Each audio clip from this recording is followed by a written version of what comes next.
नमस्कार, मिसेस सुनंदा किचनमध्ये तुम्हा सर्वांचं स्वागत आहे.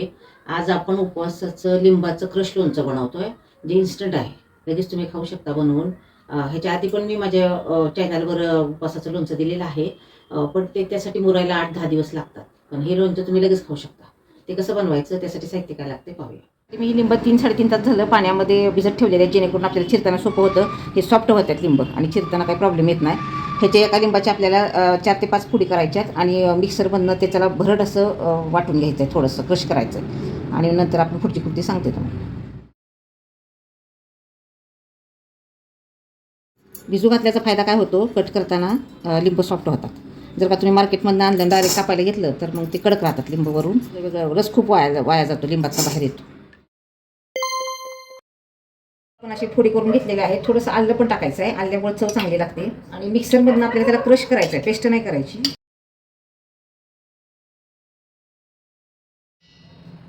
हे असं क्रश करायचं आहे, पेस्ट नाही करायची अर्धवट, कारण हे इन्स्टंट लोणचं आहे, लगेच खाऊ शकता तुम्ही.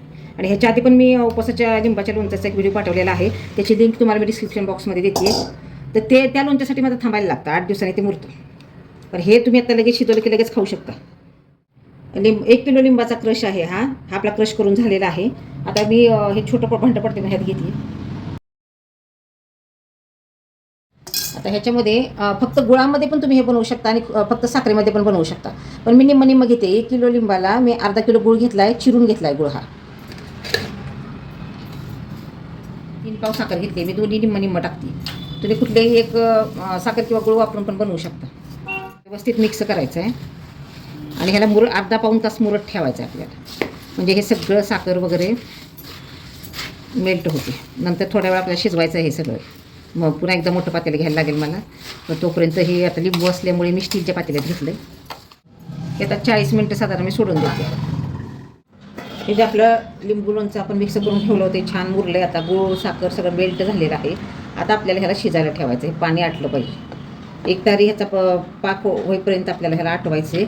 आणि माझ्याकडे मोठी कढाई नाही आहे, त्याच्यामुळे मी 2 भागात करते.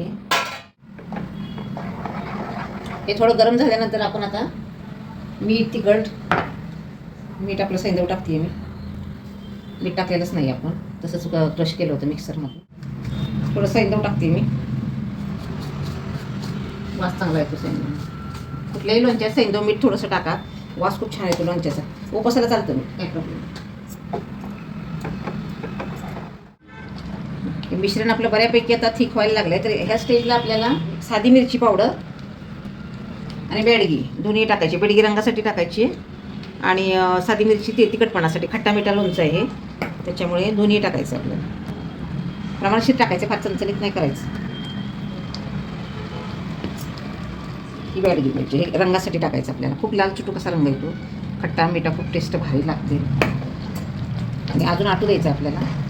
सगळ्यात शेवटी आपल्याला भाजलेल्या जिऱ्याची पावडर टाकायची लास्टला. आता नाही टाकायचं, आता टाकलं तर वास निघून जाईल त्याचा. हे बऱ्यापैकी आटले. आता मी दोन्ही कडेतले एकातच करते. अजून थोडंसं आपल्याला थिक होऊ द्यायचं. हे जे पाक झाला आहे ह्याचा गुळाचा आणि साखरेचा, तो 1 तारी झाला पाहिजे. मग हे लोणचं तयार. पूर्ण आपलं हे लोणचं आता तयार आहे. ते ओळखायचं कसं आपल्याला, हे असं घ्यायचं, असं तार चिप्प चिप्प झालं पाहिजे. आणि आता लास्ट स्टेजला आपण भाजलेल्या जिऱ्याची पावडर टाकतो. जिरा तुम्हाला उपवासाला चालत नसलं तर नका टाकू, आम्हाला चालतं आहे म्हणून आम्ही टाकतो. हे भाजलेलं जिरं आहे, मग त्याची मिक्सरमधलं पावडर केली. बस हे लोणचं आता तयार आहे आपलं खायला. पण आता एक काम करायचं, ह्याच्यात जरी आपण लोणचं बनवलं असलं, मग ती कढई हिंदालियमची असो किंवा आपल्या ह्याची निर्लेपची असो, ह्याच्यामध्ये नाही ठेवायचं आपल्याला. कारण लिंबामध्ये ॲसिड असतं, ते ॲसिड ह्या धातूचा परिणाम त्याच्यात होऊ शकतो. स्टीलच्या पातेल्यात ओतून घ्यायचं ह्याला आणि पूर्ण थंड झाल्यानंतर बरणीमध्ये भरा. काचेची बरणी किंवा चिनी मातीची बरणी, त्याच्यामध्ये भरून ठेवू शकता तुम्ही. तर आता हे लोणचं आपलं तयार आहे. त्याला मी स्टीलच्या पातेल्यात ओतून घेते. गॅस बंद केला.